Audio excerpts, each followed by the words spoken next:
dadkiina makhaayadaha fadhiya odayaasha makhaayadaha oo siyaasadda Soomaaliya ka shaqeynaya oo caruurtoodu gaangiska noqdeen.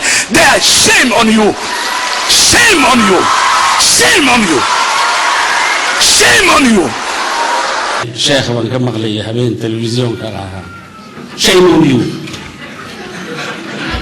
Soomaaliya shame on you, shame on you, shame on you, shame on you.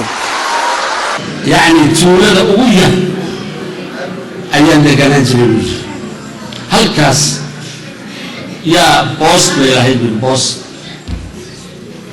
oo waraqadaha la nooga soo dirayo iyo dhulka carabta tuulada ayaan ugu soo gaari jiray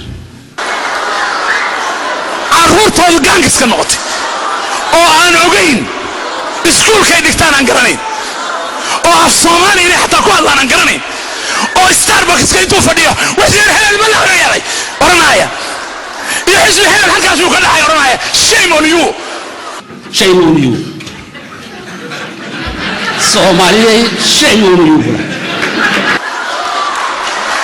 ka shaqay ilmahaaga waajibkooda ka shaqay ilmahaaga horta iyaga ka dhig dad ka dhig dad muslima oo wadankan degan oo wax ku barta oo naf leh oo Soomaaliya ka dhig